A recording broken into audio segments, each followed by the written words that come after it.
Ladies and gentlemen, welcome to today's lecture where I, Elias, together with Jinyi and Tennyson will be going over one important aspect of negotiation. Now, it is no secret that through globalization, trade and commerce across countries and continents are becoming more and more intertwined, which means that individuals who are seeking to embark on business ventures to foreign countries are going to have to come to terms with foreign cultures and how these cultures affect negotiation. Now, what I am referring to in this lecture is the cross-cultural and international component of negotiation. We are using the definition of culture straight out of the book, which pretty much says that culture is a shared set of values, beliefs, and behaviors among a group of people. Now, it is important to mention that cultures can vary even within a single country, as you might know, but for the purpose of this lecture, we're really going to be talking about cross-cultural differences, as these tend to be more complex. And why are they more complex? Well, because negotiations are essentially social processes that are embedded in a larger context. More diverse cultures means more dynamic social processes to consider.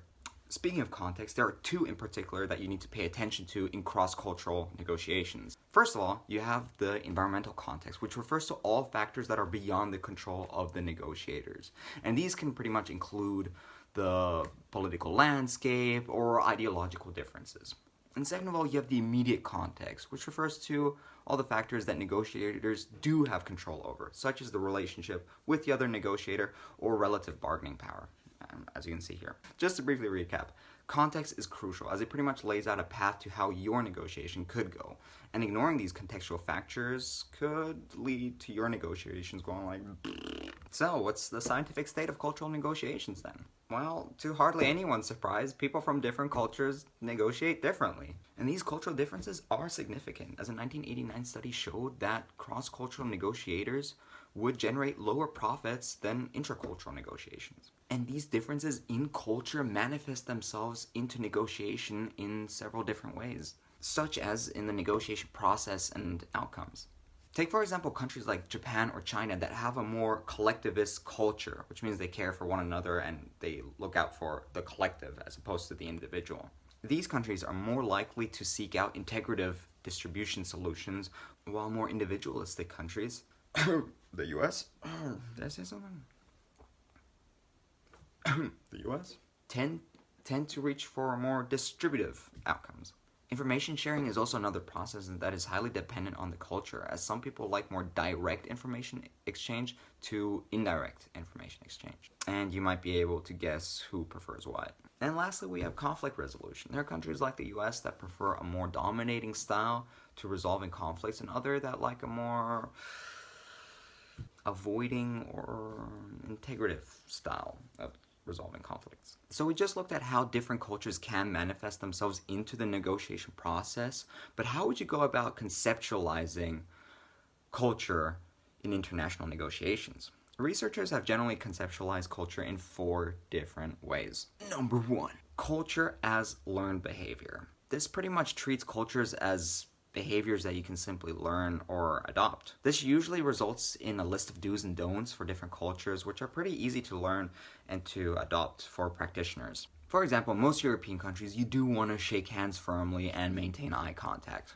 Number 2, culture as shared values. Now, this results in the development of an understanding of the values and norms of different cultures and building a model around it to see the influence of these values and norms. Some famous models include Hoseda's model of cultural dimensions and Hal's model of cultural values. The benefits are that it allows you to categorize pretty much the values and norms of different cultures and allowing you to compare them between countries. Number 3. Culture as dialectic. Viewing cultures as dialectics essentially invites you to see cultures as metaphors that illustrate guidance. For example, Americans view negotiations as a sport. In some ways, this approach allows you to view individual cultures with a little more nuance because the metaphors are usually tailor-made to one culture, which allows you to understand a particular aspect of the culture. Now, this approach is not academic at all, but it is good as sort of forming guidelines, especially for practitioners.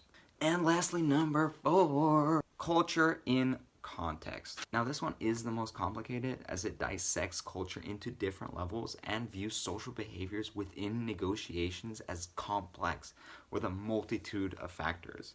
That's why this approach is really only reserved for hardcore academics and researchers, as opposed to practitioners.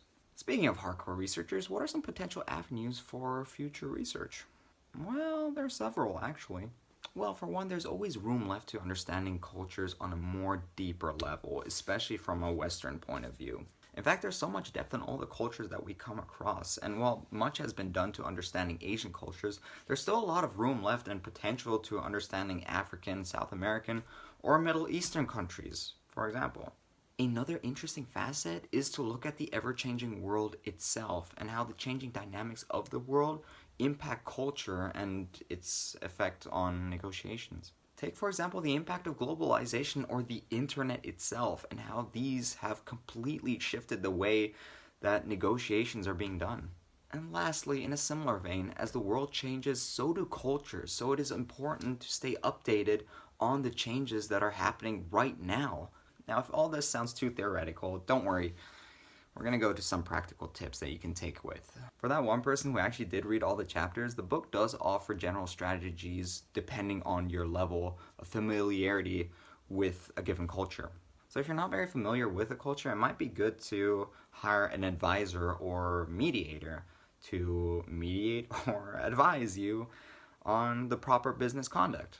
A more direct approach would be to induce the other party to adopt to your negotiation culture, but honestly that could be seen as rude and may backfire.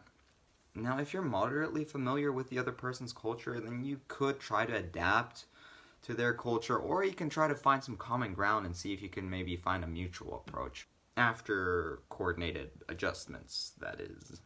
And lastly, if you're totally familiar and comfortable with the other person's approach, you can always just embrace that culture. Or you can, if you're feeling frisky, you can always improvise. And if that doesn't work, well, you can maybe try to just take elements and create your own culture. Now that the book is out of the way, here are 5 tips or rules of thumbs that you can follow when negotiating with culturally foreign individuals. Number 1. Adapt the way you express disagreement. I totally disagree. It means something else to different people. Some may actually take kindly to it and see it as an invitation to discussion, like the Russians, while Mexicans might see it more as a "estamos listos aquí, hermano." Pretty much saying, let's get out of here.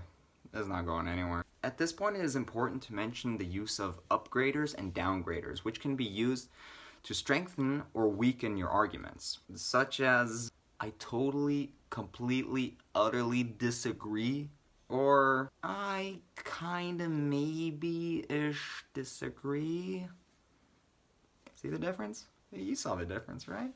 Number 2, know when to bottle up your emotions and know when to pour it out. Some countries like Brazil and Saudi Arabia actually see emotional expressiveness as honesty, and they find it very endearing. While objectivity cultures, such as the Netherlands, see emotional expressiveness as lacking in maturity and professionalism.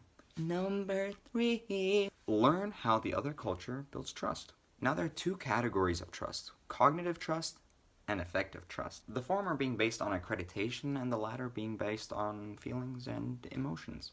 Number 4, avoid yes or no questions. Yes doesn't always mean yes and no doesn't always mean no.